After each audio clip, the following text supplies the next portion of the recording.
The WZ-111 is a Chinese Tier-8 premium heavy tank. Development of the heavy tank prototype on the basis of the Soviet IS-2 and the IS-3 tanks began in the early 1960s under the influence of the T-10, but the trials revealed multiple faults and the development of the vehicle was discontinued in 1964. In World of Tanks, the WZ-111 is a Tier-8 heavy tank, but let's see what it can do in some gameplay.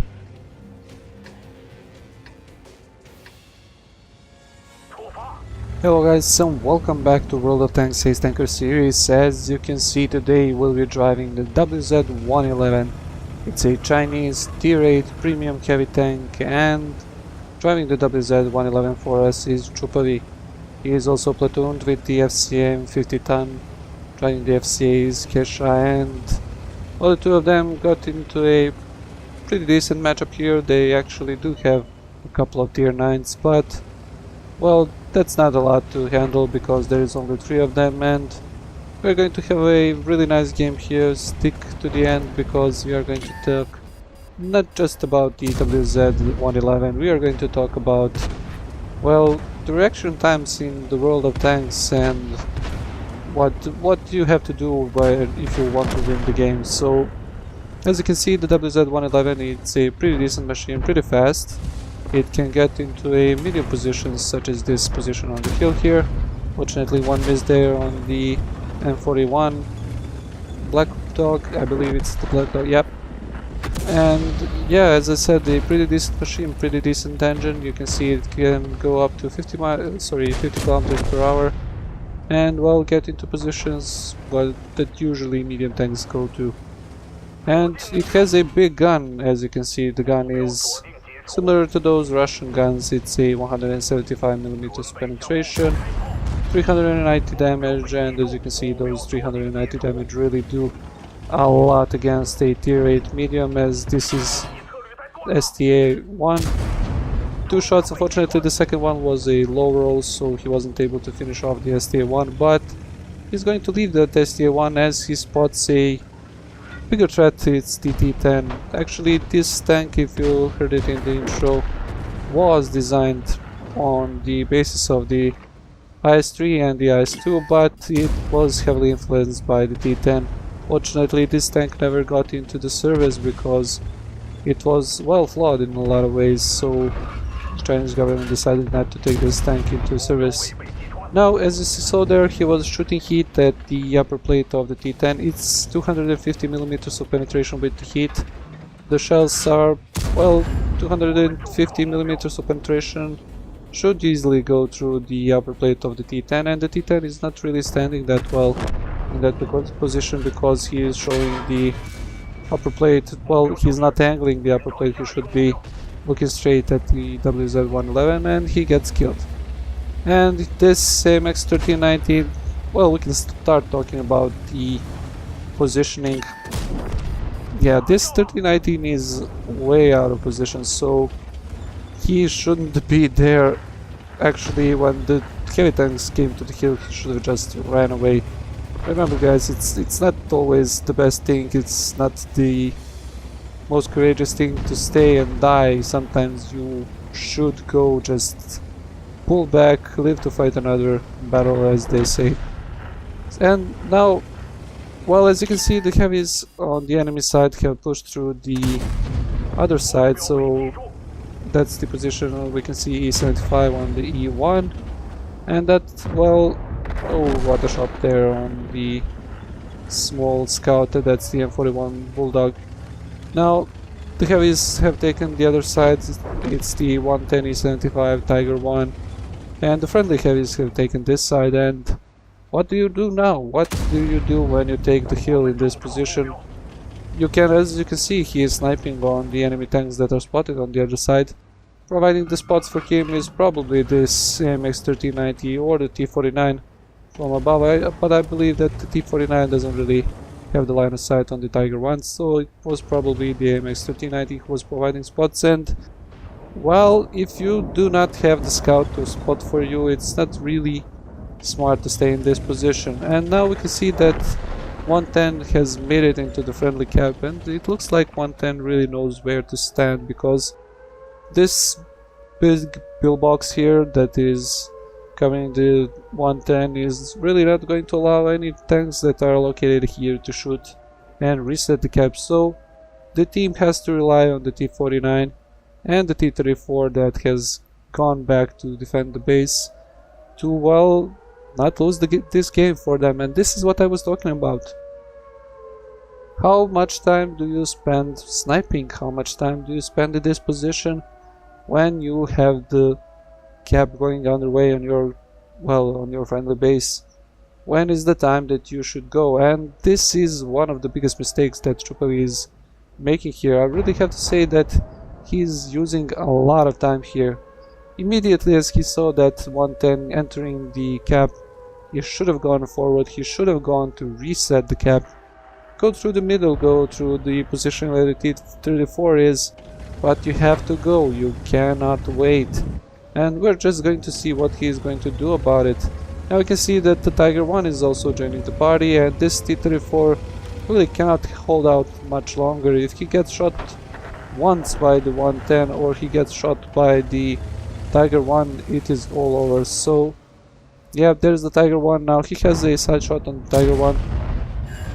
Unfortunately, he hits the tracks of the Tiger 1, not doing any damage. And here's the 75, and yeah, now the enemy team has the 3 tanks, so the 3 enemy tanks are near the base. If they, all 3 of them, just enter the cap, they are going to cap in less than 15 seconds, I believe, if the 3 of them cap. And, well, the friendly team loses. But fortunately for the friendly team, as it looks like that the 75 wants to do some more damage, and that the Tiger 1 wants to do some more damage, and the bravery of the AMX 1319 just resetting the 110, and now the WZ, that's chupavi, has the ability, so the possibility, should I say, to go back and try and reset the cap. Now, this is what I was talking about. He wasn't reacting fast enough to the threat that was going on to his base. Now, everybody wants to snipe, everybody wants to stay in the position for which you can deal damage and really not expose your tank because you have the light tank spotting for you, right? But no, as you can see here, it is very, very close. He is close to the base, but if that T-75 and the Tiger 1 entered cap, they would have lost surely here. And now there's only a couple of seconds left. 6, 5, 4, 3, 2 seconds. Finds the shot on the Tiger 1, he tracks him, doesn't do damage, but as you know, the tracks reset the cap, and he was able to reset the cap once more. Once again, kills the Tiger 1, and he now has 30 seconds to kill the 110. So it should be enough if he doesn't miss this shot on the 110. 19 seconds, 18, shoots, and the hit shell just bounces off the turret, and now he has 13 seconds to reload, and he is going to be in a trouble once again. He has to aim on the 110, going for the commander's hatch, and he was able to reset. Really nice gameplay there, but I have to say, really, this shouldn't happen. You shouldn't let the enemy tanks just cap your base, and you shouldn't really reset 2 times at 3 or 4 seconds left till the end.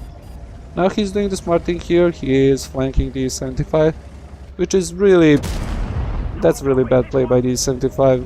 He is tunnel visioning so much that he decides to shoot at the tank destroyer that is located on the hill, and now he runs away from the WZ. And really what he should have done, let's just pay attention to the minimap, go for the WZ, really don't waste any time there, go for the WZ. Oh, unfortunately he misses there on the, that's the commander's hatch on the 75, go for the WZ, finish him off, and then deal with the Waffenträgerpanzer here on the hill. But no, he is not doing that, he is still waiting. I don't know what he is waiting for. He is trying to find a shot on the Waffenträger or something, and chupavi really makes a good decision here, going to kill the small tank destroyer, that's the Scorpion there, and allow the Waffenträgerpanzer to survive, and now maybe try and get the help from the Waffenträger on killing the 75. If he just spots the 75 in the position where he was, the Waffenträger should be able to finish him off with one shot.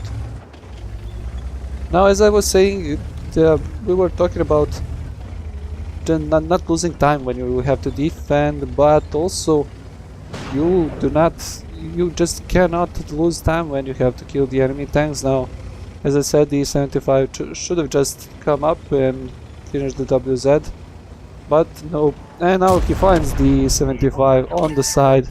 Even the AP shells on the WZ are enough to go through the side armor of the 75, finishes them off, and there is only one Rheinmetall Borsig left. So yeah, that's something that's something we have to talk about. You cannot let the game just pass by you and rely on your team to go and reset the cap. You have to do it yourself, remember. So now it is only a matter of time before they find the Waffenträger. So, or should I say the Rheinmetall Borsig. What he wants to do here is just try and spot this side with the Waffenträger Panzerführer is in a good position. I believe that he, from that position, he sees all the way through the enemy caps, so there shouldn't be any problems if the WZ encounters the Rheinmetall or something like that, so the Waffenträger should be able to help. And as you can see, the Löwe is falling behind here because it is a much slower tank than the WZ. So if he gets into trouble with the Rheinmetall, the best thing for him would be to just stay out of trouble and spot for the friendly tanks. Now he is loading HE shells here because, you know, Rheinmetall really doesn't have any armor. And well, there's a Rheinmetall on the left side. He spots him, aiming for the Rheinmetall. First shot, yeah, HE shell doesn't penetrate, and the Rheinmetall dumps the shot. He gets a shot into the tracks of the WZ-111.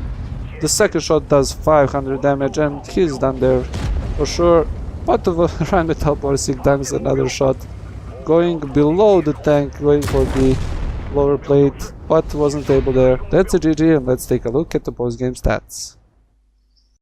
As we can see, chupavi had a decent game here. He got a couple of medals like Hand of God, Bruiser, Duelist, Fire for Effect, Shellproof, Defender, High Caliber, Top Gun, and of course the Mastery Badge Ace Tanker. On team score sheet, we can see that he did an excellent game here. 5251 damage, 7 kills, and over 1800 experience. On detailed report, we can see that he fired 24 shots, of which 20 hit the target and 15 penetrated. And also he was able to defend the base a couple of times. I believe it was more than 100 base defense points. Another thing to mention is that he got over 100,000 credits, and with firing a couple of premium shells he was only able to score 20,000. Now, as always, the summary of what we saw in this gameplay. Now, we saw the excellent gameplay by the WZ-111, but also an undecisive gameplay by the player because he was waiting for too long, in my opinion. He should have gone back and should have put the pressure on the capping tank, so the 110. From that position, he would be able to help the T-34, finish the 110, finish the Tiger 1, and maybe deal with the 75 in an easier way. Unfortunately, this didn't happen in the game, and the only thing that allowed him to reset the cap and have the chance to win this game was the greed of the enemy tanks, which were trying to do some more damage and some more kills. A common mistake when you're playing random games. So as always, guys, if you liked the video, leave a like. If you didn't like the video, you can leave a dislike. Leave a comment what you think about the WZ-111. Also, if you don't know what to watch next, you can watch the previous replay with the RS5, and we are talking about the RNG in the game. And when you are done doing all that stuff, you can subscribe to the channel if you haven't done that already. Hope you guys like this one, and I'll see you in the next one.